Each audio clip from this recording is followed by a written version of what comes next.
हैं मुझे यहाँ पर थी क्या बोलते भेलपुरी खा रही थी मेरा पति साइड में था एक इंसान आया उसने उसको गोली मार दी यहाँ पे उसने बोला कि ये शायद मुस्लिम नहीं है उसने उसको गोली मार दी नहीं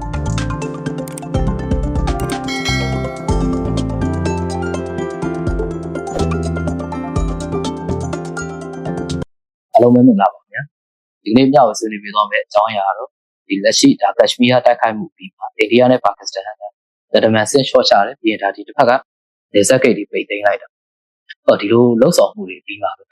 ဘာတွေဆက်ဖြစ်လာလဲဆိုတာကျွန်တော်အနေနဲ့လည်းညဝဆွေးနွေးပြတော့ဒါဒီနေ့လက်ရှိကမ္ဘာနိုင်ငံရဲ့အခင်းကျင်းမှာဒါဒီထိတ်စီဒီအင်အားကြီးနိုင်ငံဒီနိုင်ငံတွေကဒါပြိဖိုင်လှုပ်ရှုပ်နေတဲ့အချိန်မှာပဲ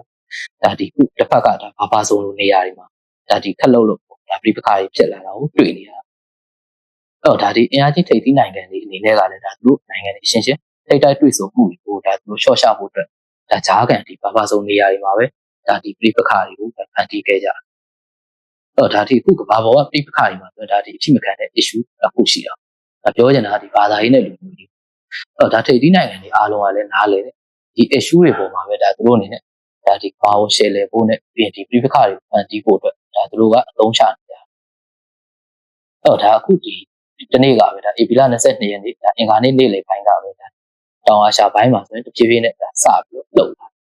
ဘာဖြစ်သွားလဲဆိုရင်ဒီပါကစ္စတန်ရှေ့ဆက်ဒါလက်ရှကာအီတိုင်ပါအဖွဲ့ဒါ resistance force ဆိုတဲ့ဒီအဖွဲ့ကဒါဂျမူးနဲ့ဒီကက်ရှမီးယားနယ်စပ်ဒေသမှာပဲဒါအကြမ်းဖက်တိုက်ခိုက်လှုပ်ဆောင်တယ်ဒီလှုပ်ဆောင်မှုကလည်းဒါပြည်သူ26ဦးတည်ဆုံးသွား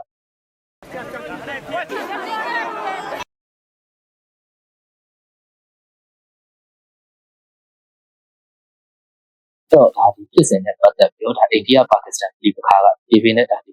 ငြိမ်သက်နေတာအဆင့်ကလည်းဒါဒီပြန်နိုးထလာဒါအိန္ဒိယဘက်ကလည်းဒါဒီ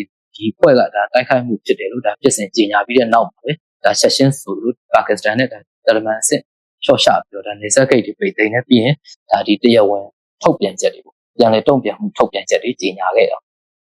ဒီထုတ်ပြန်ကြေညာချက်တွေထဲမှာဘာတွေပါလာလဲဆိုဒီနှစ်နိုင်ငံဒီတလမန်အဆင့်ရှော့ချတာပါတယ်ပြီးရင်ဒါဒီတစ်ဖက်က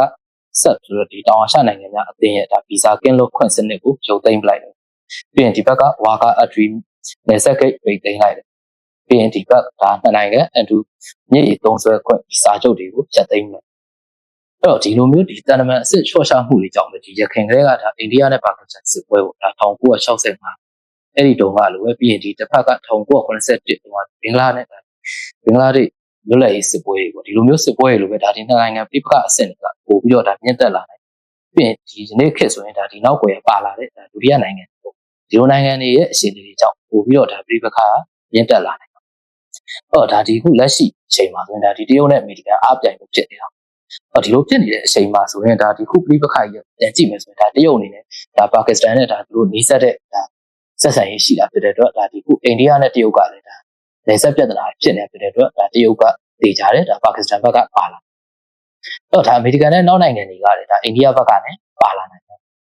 ပြောချင်တာသူစောတော့ဒါပြောခဲ့တယ်လို့ပဲဒီတောင်အာရှနိုင်ငံများအသင်းအနေနဲ့ပေါ့ဒီအဖွဲ့နိုင်ငံတွေကြားထဲမှာဆိုတော့ဒါတေချာတယ်ဆက်ဆံရေးတွေထိခိုက်လာတယ်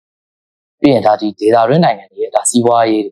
ဒီစီးပွားရေးပေါင်းစည်းမှုအားတွေဒီအားတွေကတော့တေချာတော့ရောကျသွားတယ်ဒီလက်ရှိပေါ့ဒါအိန္ဒိယပါကစ္စတန်ဒီကက်ရှမီးယားဒေသပြဿနာတွေကဒါရခိုင်ကလေးကဖြစ်နေတယ်ဆိုပေမဲ့ဒီတရုတ်နဲ့အမေရိကန်အားပြိုင်မှုတွေမှာဖြစ်လာတာကြောင့်ဒါသူ့အနေနဲ့ဒေချာရဲ့ဒါဘာဆုံးဖြစ်နေတာဒါဒီတစ်ဖက်ကပြန်ကြည့်ရင်ဒါဒီလက်ရှိမှာဆိုဒါတရုတ်နဲ့အမေရိကန်ကဒါကုန်သွယ်စစ်ဖြစ်နေတယ်ဒီကုန်သွယ်စစ်ဖြစ်နေတဲ့အချိန်မှာ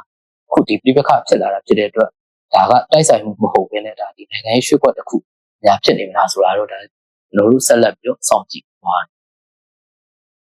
ပြောချင်တာဒီပြဿနာရဲ့ဒါအနှစ်ရှုပ်ပြန်ပြီးတော့ကြည်ရမယ်ဆိုရင်ဒီကိစ္စဒါဒီမှာတော့ပြီးမှာမဟုတ်ဘူးထပ်ပြီးတော့ဒါကြီးမားမားဖြစ်လာခဲ့မယ်ဆိုရင်ဒါနှစ်နိုင်ငံလုံးကဒါမျိုးလက်နက်တွေပိုင်တာဖြစ်တဲ့အတွက်ဒါ1965တုန်းကဒါသူတို့ဒါမျိုးလက်နက်မပိုင်ဆိုင်ခင်တော့ကဖြစ်ခဲ့တဲ့စစ်လုံးကလိုပဲဒါဒီကက်ရှမီးယားဒေသကို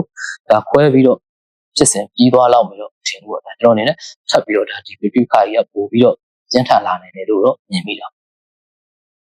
အားလုံးကျေးဇူးတင်